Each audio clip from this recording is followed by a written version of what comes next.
राम राम सभी को। My self नवीन कुमार। और जिस तरीके से हम लोग अभी बात करने वाले हैं कि आईआरएफसी के स्टॉक के अंदर में जो बिग मनी है वो किस तरीके से अभी काम कर रहा है, उसका क्या विचारधारा चल रही है, क्या वो रिसर्च कर रहा है, उसके बारे में थोड़ी चर्चा करेंगे कि आईआरएफसी का स्टॉक अगर यहाँ से ऊपर जा रहा है तो और कौन कौन सी कंपनियों के स्टॉक उससे भी ज़्यादा ऊपर जाने के जो चांसेस रखते हैं, और आईआरएफसी का स्टॉक में क्या दिक्कतें नजर आ सकते हैं फ्यूचर के अंदर में, उसकी हम थोड़ी सी हमें चर्चा करने वाले हैं।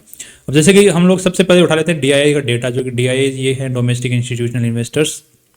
तो अगर हम आईआरएफसी के डेटा को अगर देखते हैं यहाँ पर, तो डीआईआईज ने यहाँ पर इस क्वार्टर के अंदर में घटाया है अपना जो स्टेक है वो आईआरएफसी के अंदर में। इससे पिछले वाले क्वार्टर में भी हटाया था, जिसकी वजह से स्टॉक नीचे गिरा था, और इस साल फिर इस तिमाही के अंदर में फिर से और घटाया है। बट डीआईआईज ने यहाँ से घटाया क्यों है उसके पीछे भी हम बात करेंगे, रीजन क्या है। दूसरी जो कंपनियां जो कि जैसे आईआरएफसी है, रेलवे से रिलेटेड है, रेलवे को पैसा देने का काम करती है ताकि वो प्रोजेक्ट्स नए नए पूरे कर सकें, लोन पे पैसा देने का काम करती है रेलवे को आईआरएफसी, राइट। इसी तरीके से आईआरसीटीसी है, ये टिकट का काम करती है, आरवीएनएल उसके कंस्ट्रक्शन का काम करती है, और इरकॉन भी कंस्ट्रक्शन का काम करती है। सो इन तीनों ही कंपनियों के अंदर में जैसे आईआरसीटीसी की बात करते हैं तो यहाँ पर डीआईआईज ने स्टेक बढ़ाया है और पिछले काफी टाइम से बढ़ाते ही जा रहे हैं। एफआईआईज ने भी स्टेक बढ़ाया है। आरवीएनएल की बात करते हैं तो यहाँ पर भी जो डीआईआईज है उन्होंने स्टेक बढ़ाया है, और इरकॉन है इसमें भी बढ़ाया है।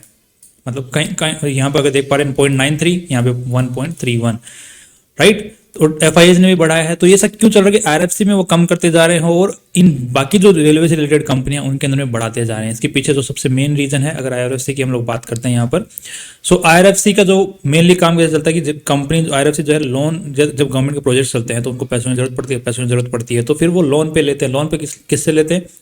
आईआरएफसी से लेते हैं, और आईआरएफसी बीच में कमीशन कमाता है, राइट। तो अभी अगर हम इनकी लोन बुक को देखते हैं, बोरोइंग्स को देखते हैं, यहाँ पे 4,18,000 करोड़ की लोन बुक थी मार्च 2023 तक, जो भी सितंबर 2023 तक 4 लाख करोड़ की ही रह गई, मतलब कम हो गई, यहाँ पे कम होती हुई नजर आ रही है। इसके पीछे जो रीजन है वो आईआरएफसी कंपनी किस लिए बनी थी उसी के पीछे ना रीजन है। यहाँ पर जो रेलवे के एक्स्ट्रा बजटरी रिसोर्सेज या फिर एक्सपेंसेस होते हैं, जो बजट के बाहर के एक्सपेंसेस होते हैं, तो उनको पूरा करने के लिए, उन बजट को मतलब उस एक्सपेंस को पूरा करने के लिए जो रेलवे है वो लोन लेती है आईआरएफसी से।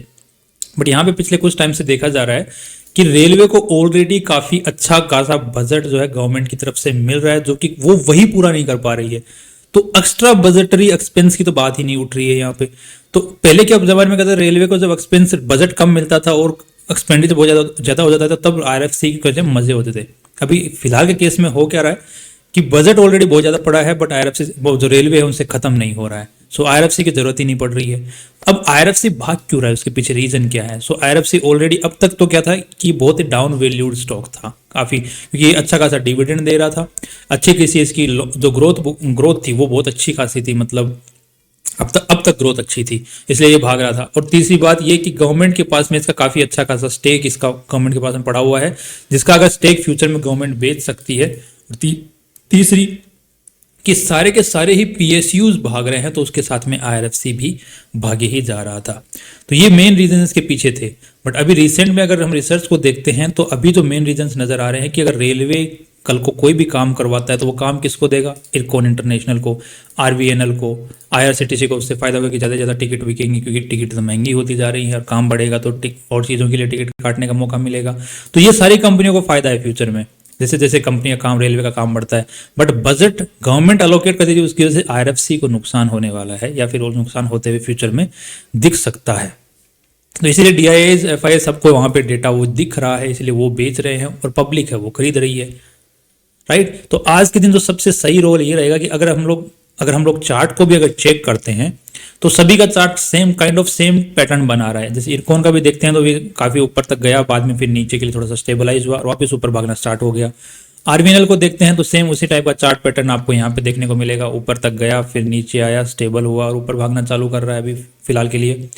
आईआरसीटीसी का अगर चार्ट देखेंगे तो ये भी वही सेम टाइप का चार्ट पैटर्न बना रहा है, ऊपर आया फिर नीचे गया, वापस ऊपर की तरफ जाना स्टार्ट करा स्टेबल होके। और आईआरएफसी का चार्ट देखेंगे तो सेम वही सिनेरियो इसमें भी बन रहा है। सो रेलवे के जितने भी स्टॉक्स हैं कंपेरिजन करके देखें तो सभी एक ही टाइप से ऊपर जाना स्टार्ट कर रहे हैं। तो यहाँ पर आपका जो पैसा मेनली जो पार्क होना चाहिए वो इन तीन कंपनियों में होना चाहिए, ना कि आईआरएफसी के अंदर में। क्यों? इसके पीछे क्लियर रीजंस हैं कि एक्स्ट्रा बजटरी एक्सपेंस होता है तो इसकी जरूरत रहती है, और ऑलरेडी बजट बहुत है। बट बाकी ये जो 3 कंपनियां हैं, रेलवे, कंस्ट्रक्शन वगैरह, वो तो चलना ही है, एक्सपेंस बढ़ना ही बढ़ना है, ज़्यादा ज़्यादा रेलवे लाइन बिछनी है, तो उसके लिए इन तीनों ही कंपनियों की ज़रूरत पड़ने वाली है extra, IRCTC, RVNL and Ircon. तो if you are parking money in IRFC, don't. If you are parking money in these 3, equally divide कर दो, उसको भी पार्क कर दो।